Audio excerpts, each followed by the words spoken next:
What is going on? Alexander Thomas here. Welcome back to Gaming Time 123. We are in episode number 4 now, I believe. May have that wrong. We are doing.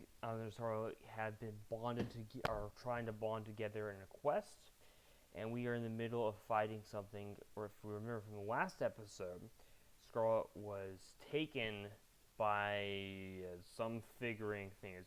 So let's get back into that episode there. We're fighting against a Wishbone. It is our combat turn, so let's take a look. We'll see if we can get what Alexander. We're gonna do Alexander first. That will be just a normal attack.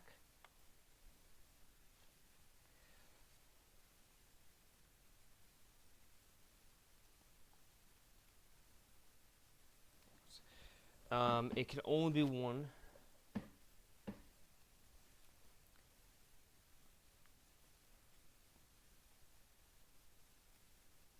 We'll do sword and dagger. We are in enough.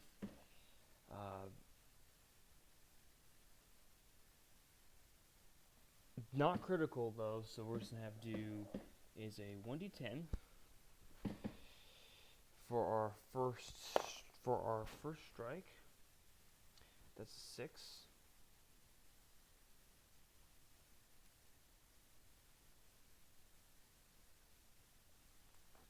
And our second, I think, is a 4, dealing it wicked 7 damage.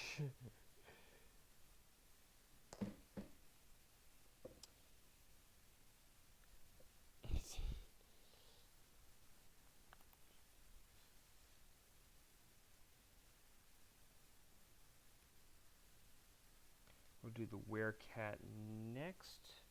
Do one werecat. It gets critical. It is going to do a 1d6. That's 5. So it's 10.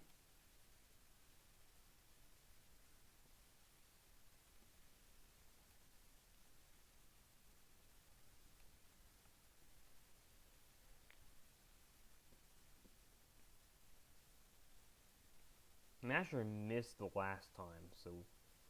Oh, and Scarlett's going to take an attack too. Probably not going to be very useful.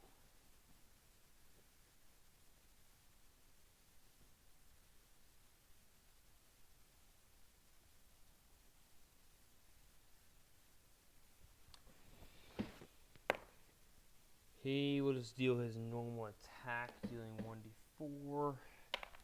1.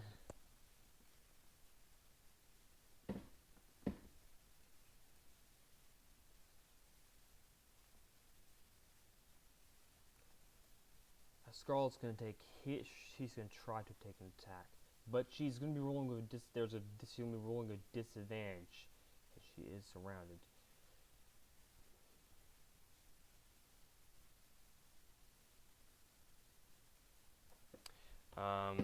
Disadvantage. Oh. Dang.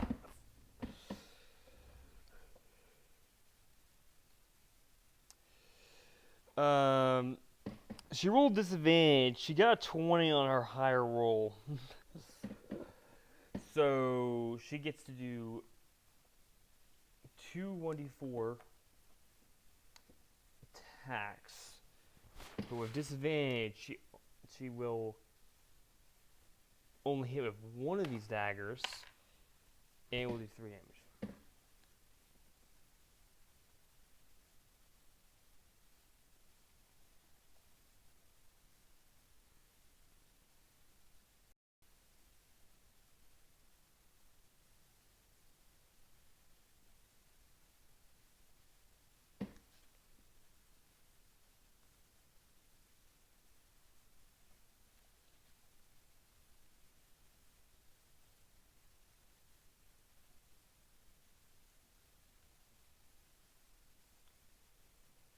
So what do we get off of that? 7, 1, that's 10, 11. We did a total of 21 damage to it, I think. Which is not good, which is damage, but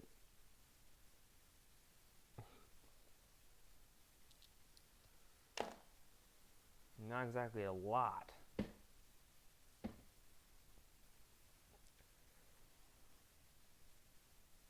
If Skull had rolled critical, by the way, that would have been so helpful. 21 damage, yeah, we didn't do a lot. Steel and claw tear into the Whisperbinder matron as Alexander's blades, Scarlett strike, the Nash's snapping jaws, and the werecat's whirling swords batter her shrouded form, ripping wisps of pale glamour and forcing her back toward the root-slick wall. With a shriek like torn silk, she lashes out in desperation. A whip of binding whispers coiling around the stitched werecat's torso and flinging it hard against the packed earth. Thread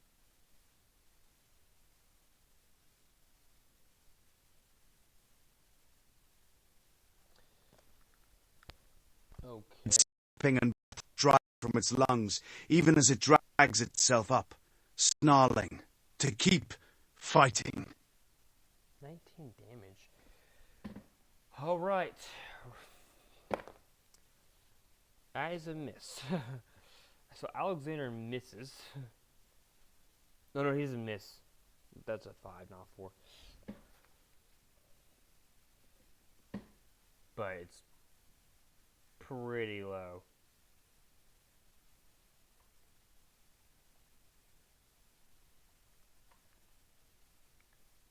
Not dagger.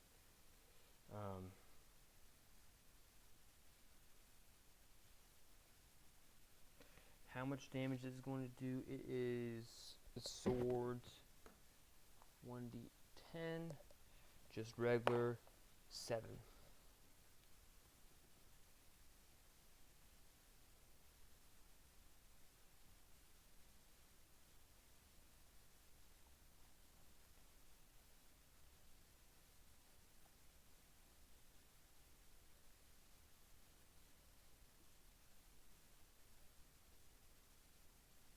I guess it's claws.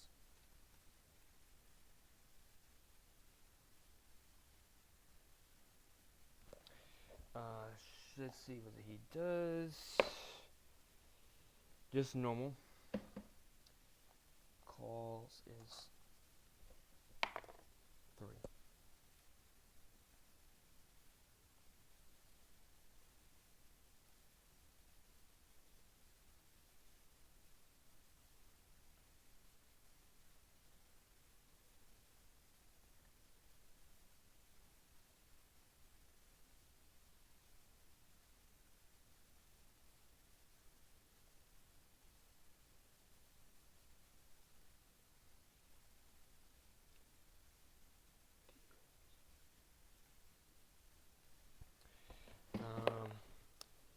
That's not critical, just regular.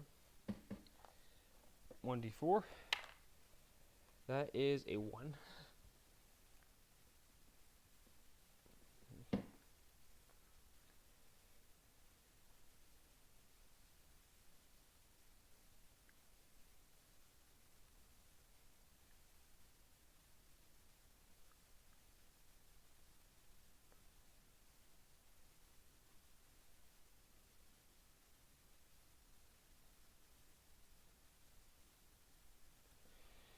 She's got rolling with disadvantage.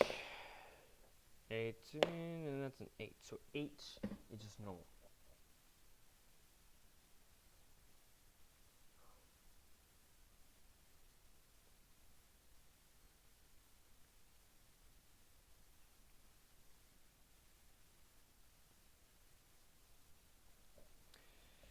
Just disadvantage. She gets just one of these. That's 4 damage.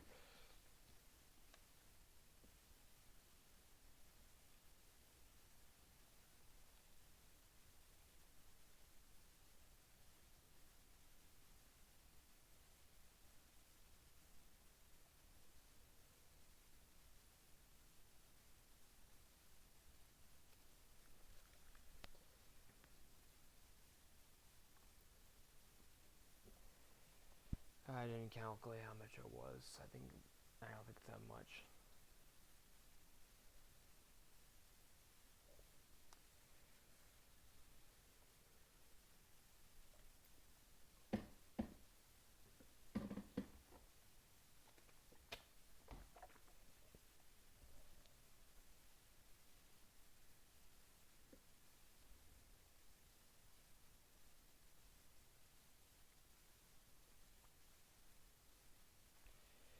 I mean, that's the best strike you're gonna get.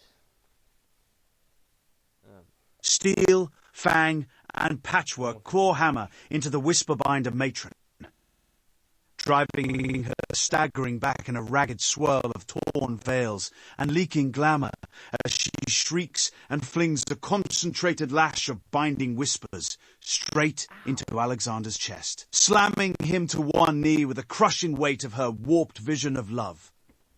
The Gnasher and Werecat snarl over him, bristling as the matron, still reeling but far from finished, gathers her shadows close for another desperate strike.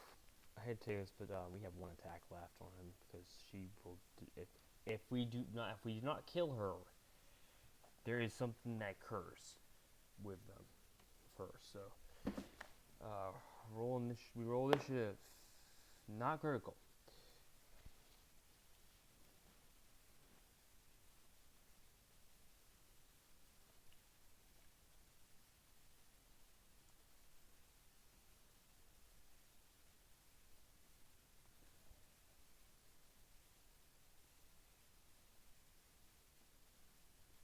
We do get a stagger and sword if we have a higher enough roll.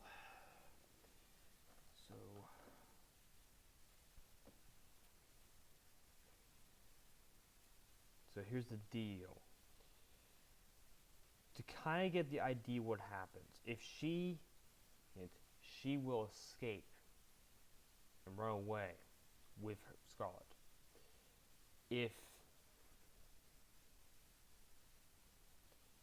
If we don't kill her now, her ability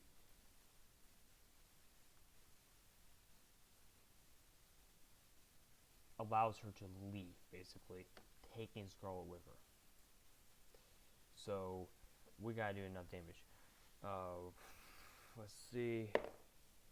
That is not critical, so just normal. I think I rolled that actually. Then that wasn't critical. I did 2 attacks. It's a 1d10 and a 1d6. That's 11. Not critical.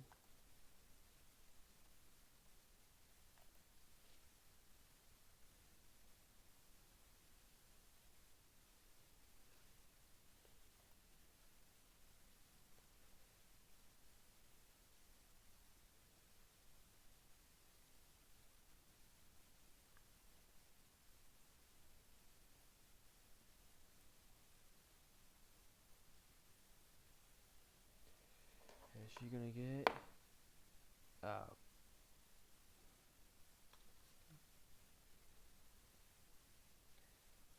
That is critical.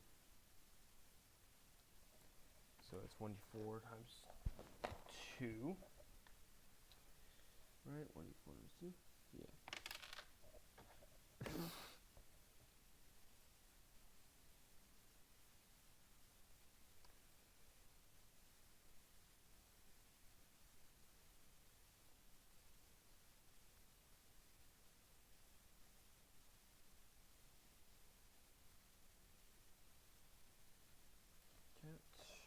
Warcats doesn't do critical.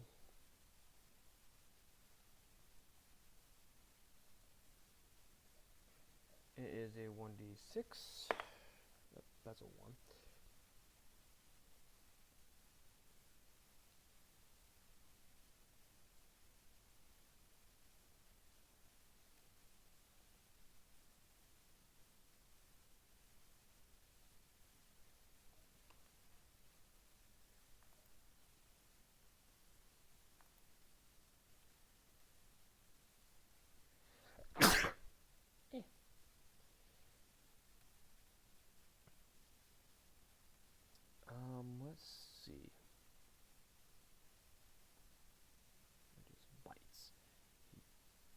dies.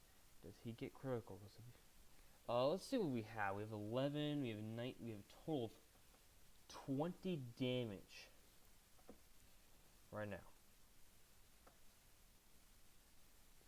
So here's the thing.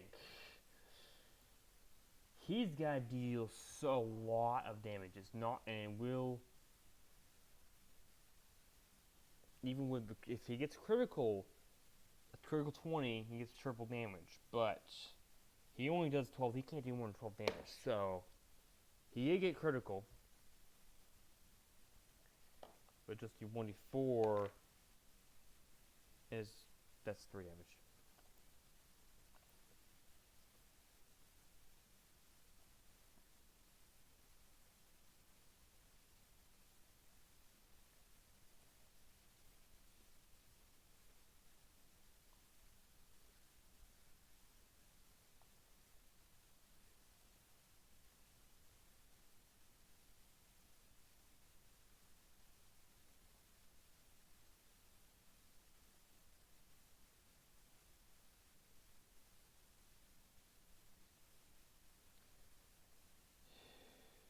And because it's not enough.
That's mine.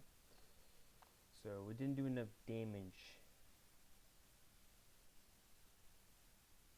to her.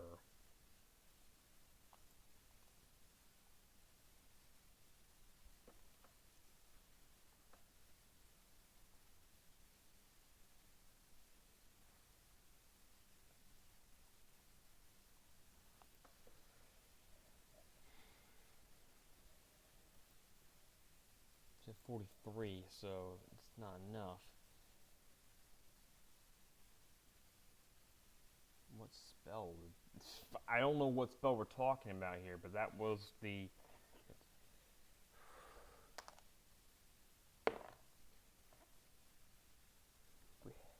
Stupid dogs. Those dogs and cats have not missed so many times. Flies.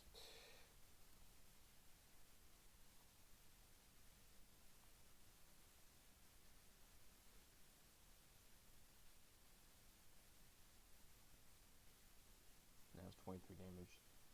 So she's got... Alexander's sword and dagger slam home, alongside Scarlett's dagger, the werecat's claws, and the gnash's bite, ripping through the whisper-binder matron's veils until she staggers bleeding toward the rear wall, clutching Scarlett and dragging her deeper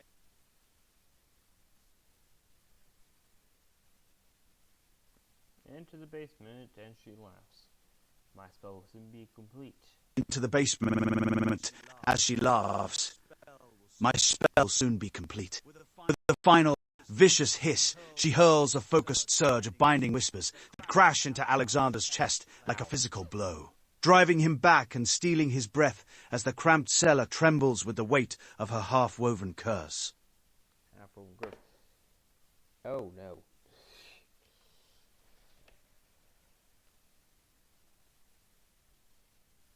Yeah, this is not gonna go.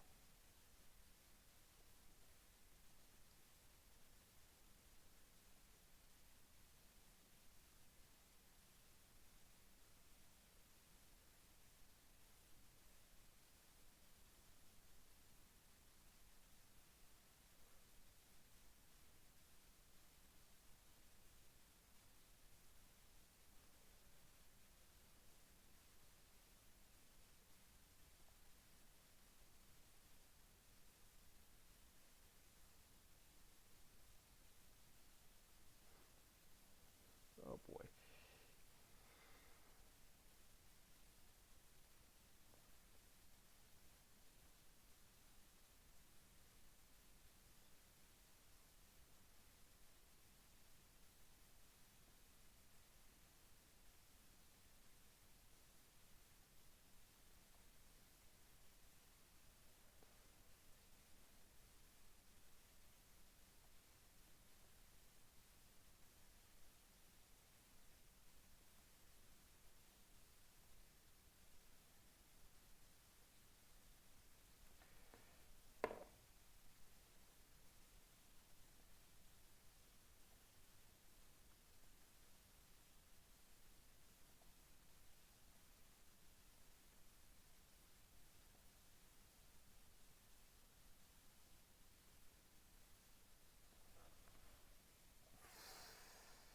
Cool.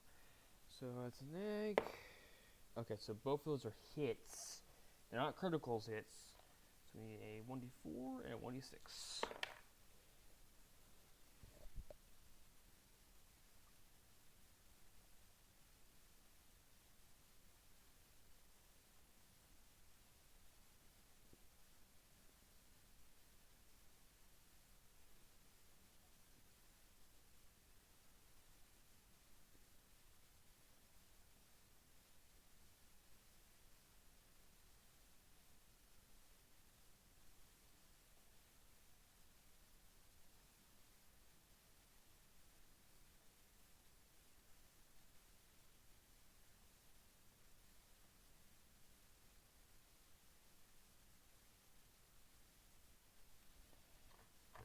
And Scarlett just misses.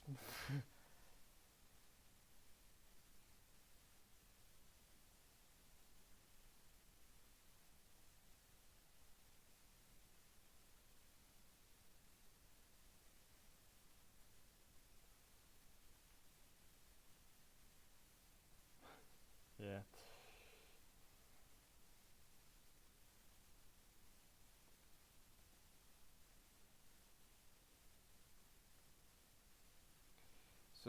So far, here's what happens in this one.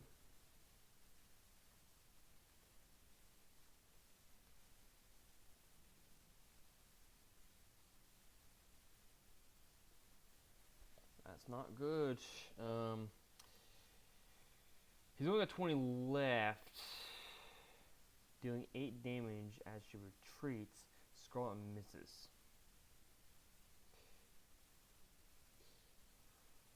Scarlet missed. She got a 2. So, let's see. I don't know if Alexander takes damage here. Alexander face plants and just deals himself 2 damage.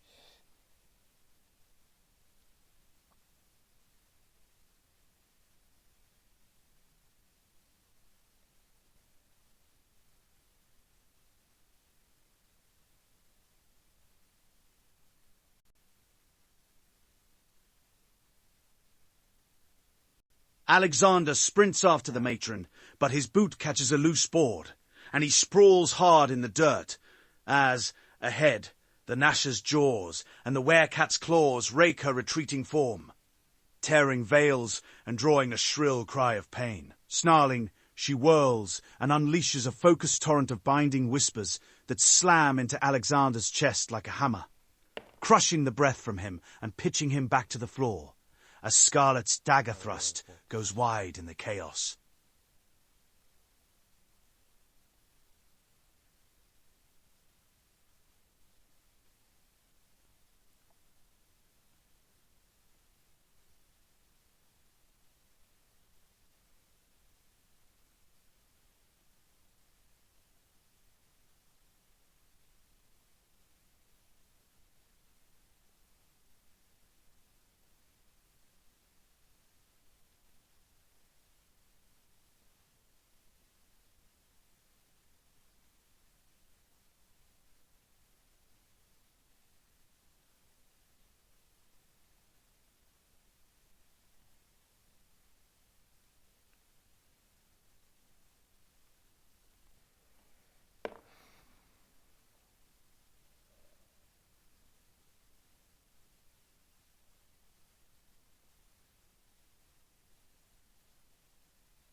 Oh boy, so 2 damage is not enough.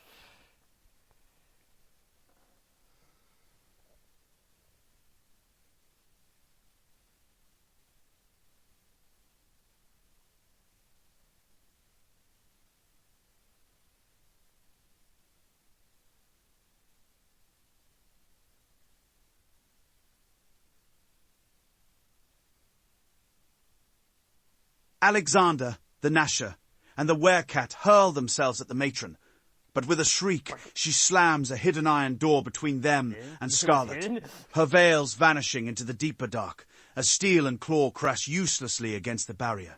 Ow. On the far side, Scarlett's dagger slashes desperately through fluttering silks for only a shallow cut before the matron cups her face and breathes a syrupy lullaby.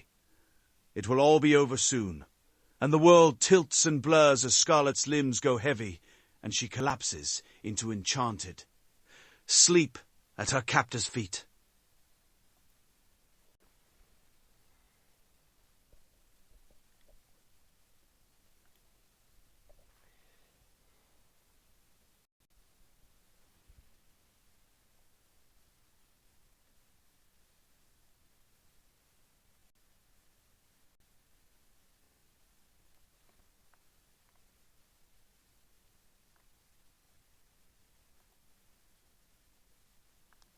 Not exactly a good thing. We got a sleeping yard. Yeah.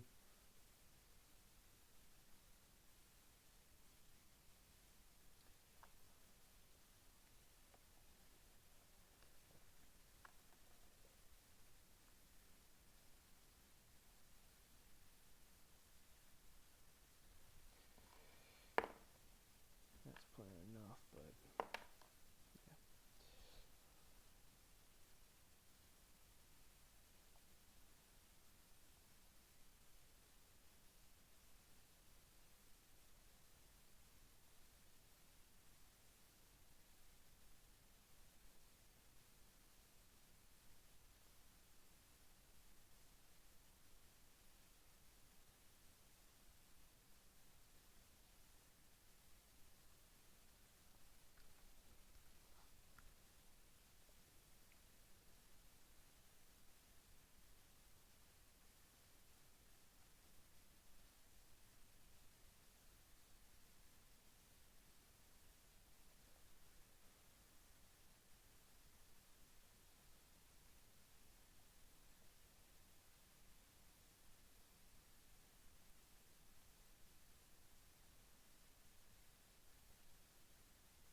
whoa, that was a lot of damage.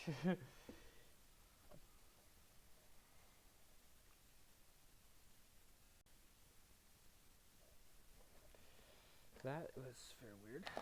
I don't know if this is in the story or not. We are in turn 39. Probably not the end of the story.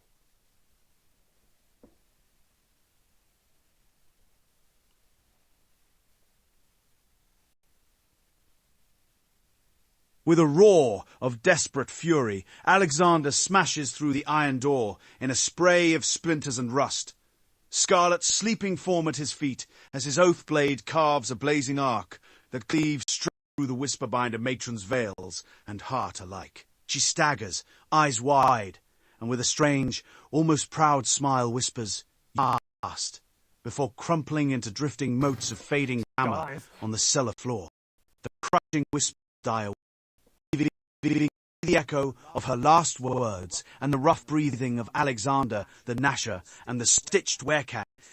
In the blessed quiet as dust settles on the broken door, and Scarlett lies peacefully asleep, untouched by the harm.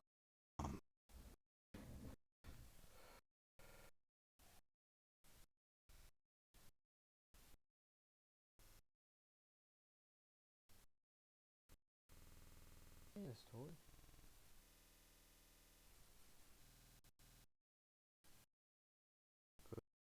I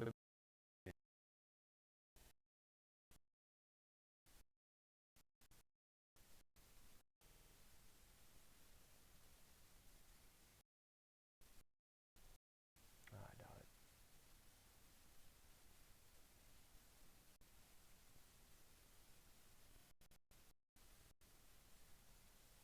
So we've got the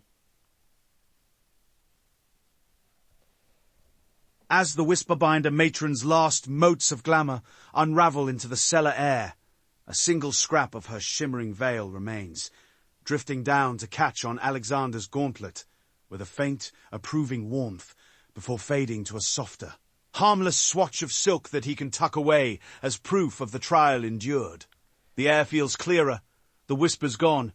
Scarlett stirs in gentle, untroubled sleep at his feet as the Gnasher and the stitched werecat draw close. The strange little pack standing together in the quiet aftermath, one step closer to answering the Thornwood's challenge and learning what their love can truly bear.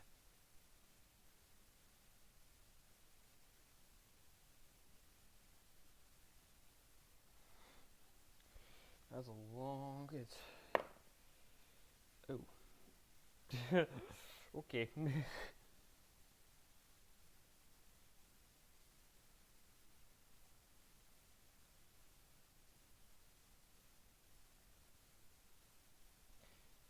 That was that was barely. That was a 3. If I had rolled 2 or 1, she just wouldn't have done it.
And we're hungry. Do we eat now?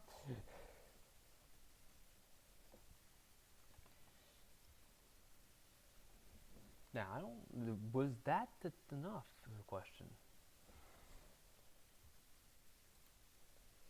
And I don't know. Alexander gathers Scarlett gently into his arms and climbs from the cellar. The night air cool on their sweat as he bears her along the forest road toward Thornwood Manor, while the Gnasher pads at his heel and the stitched werecat lopes beside him, grumbling. "We're hungry, do we eat now? in a low, rasping purr. At the sight of the distant manor lights glimmering through the trees, Alexander's stomach answers in kind, and the strange little pack presses on together toward warmth, food, and whatever judgment awaits.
With the thing report.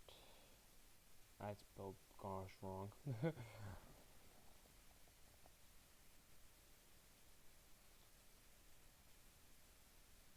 Back at Thornwood Manor, Alexander lays Scarlett gently upon her bed, brushing a stray lock from her brow before slipping away to the kitchens, where he piles scraps of meat and broth into bowls for the Nasher and the werecat, then quietly assembles simple sandwiches for Scarlett and himself as the house slumbers. In the courtyard, the werecat crouches over its dish with wary gratitude, while the trapdoor Nasher wolfs down its share and then noses its empty bowl hopefully toward the door. Both strange guardians finally at ease as the long, harrowing night gives way to the soft promise of dawn and earned rest. So that is the end of the first part of this story. Yes, is the first part. There's another part of this story.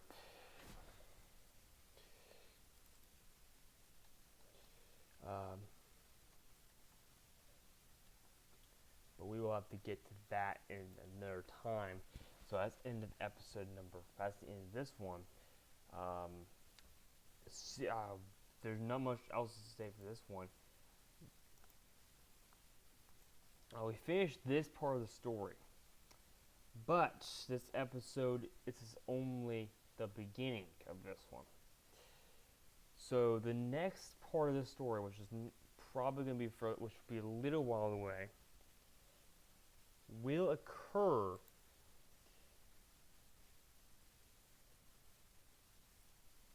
is actually a 3-part story.